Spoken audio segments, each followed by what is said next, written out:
The raid on Dartmouth occurred during Father Loutre's War on September 30, 1749, when a Mi'kmaq militia from Chignecto raided Major Ezekiel Gilman's sawmill at present-day Dartmouth, Nova Scotia, killing 4 workers and wounding 2. This raid was one of 7 the Wabanaki Confederacy and Acadians would conduct against the settlement during the war. Historical context. Despite the British conquest of Acadia in 1710, Nova Scotia remained primarily occupied by Catholic Acadians and Mi'kmaq. Father Loutre's war began when Edward Cornwallis arrived to establish Halifax with 13 transports on June 21, 1749. By unilaterally establishing Halifax, the British were violating earlier treaties with the Mi'kmaq, which were signed after Father Rail's War.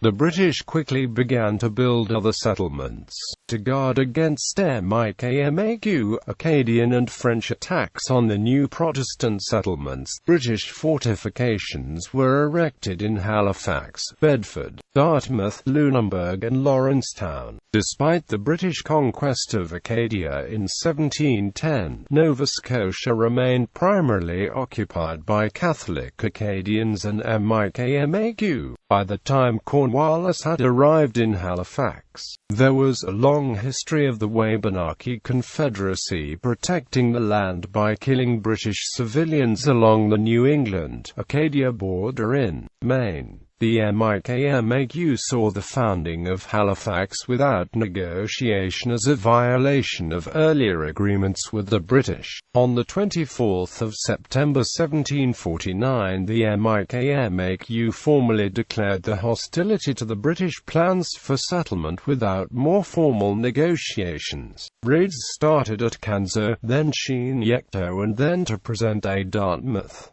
During Father Loutre's War, the raids on Dartmouth raid. On September 30, 1749, about 40 Mi'kmaq attacked 6 men who were in Dartmouth cutting trees. The Mi'kmaq killed 4 of them on the spot, took 1 prisoner and 1 escaped. 2 of the men were scalped and the heads of the others were cut off. The attack was on the sawmill at Dartmouth Cove, which was under the command of Major Ezekiel Gilman. A detachment of Rangers was sent after the raiding party and cut off the heads of 2 Mi'kmaq and scalped 1. Consequence: to prevent the French and Wabanaki Confederacy massacres of British families. On October 2, 1749, Governor Edward Cornwallis offered a bounty on the head of every Mi'kmaq.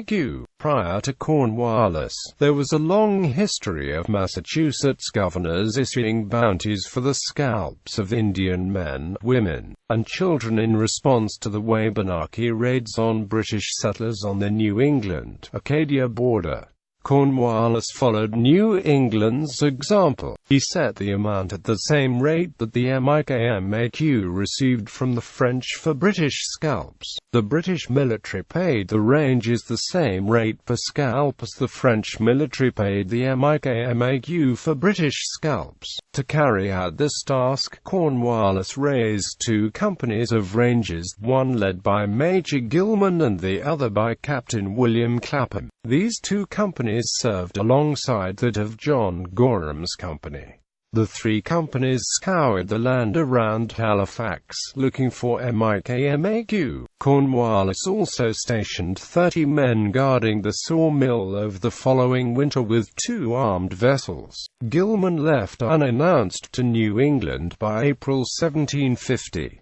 By July, Cornwallis had given the sawmill to Clapham to manage. In September, he gave command of Gilman's Rangers to Captain Francis Bartello. Despite Cornwallis's efforts to defend the community, in July 1750, the Mi'kmaq killed and scalped 7 men who were at work in Dartmouth. In August 1750, 353 people arrived on the ship Albany and began the town of Dartmouth.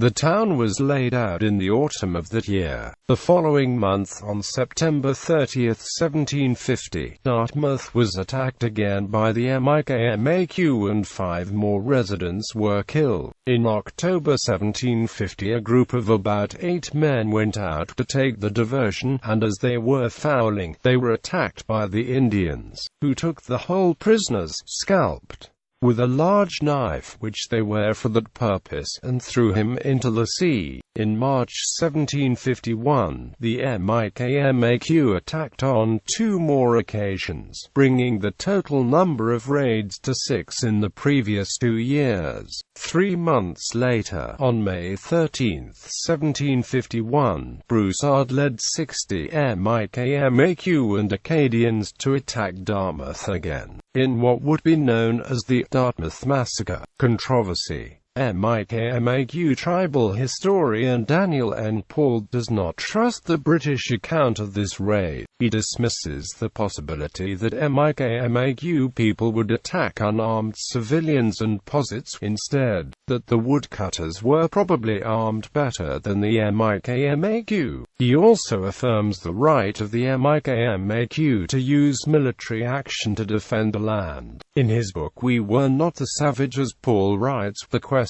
this poses is, why was this group of defenseless Englishmen sent out into the forest alone to cut wood during a time of war without troop protection and thus left vulnerable to attack? If this was the case, then it smacks of gross incompetence on a British officer's part. If the story is true and not propaganda, a more credible reason for them being sent out without troop protection is that they were not defenseless but as well armed as the Mikamaq, and probably more so. This can be reasonably assumed because, as woodcutters, they had axes to cut wood with, which alone would have made them possessors of weapons as lethally effective, and probably more reliable, than most of the arms the Mikamaq had access to. In any event, because the English were assaulting the Mikamaq and stealing the territory, Cornwallis and his council should not have been so affronted and reacted so barbarously when the Mikamaq fought back. In fighting back to preserve the freedom and country, the Mikamaq paid a heavy price.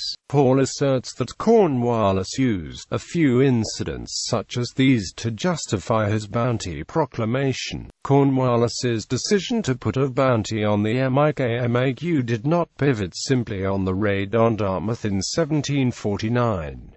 By the time Cornwallis had arrived in Halifax, there was a long history of the Wabanaki Confederacy protecting the land by killing British civilians along the New England-Acadia border in Maine.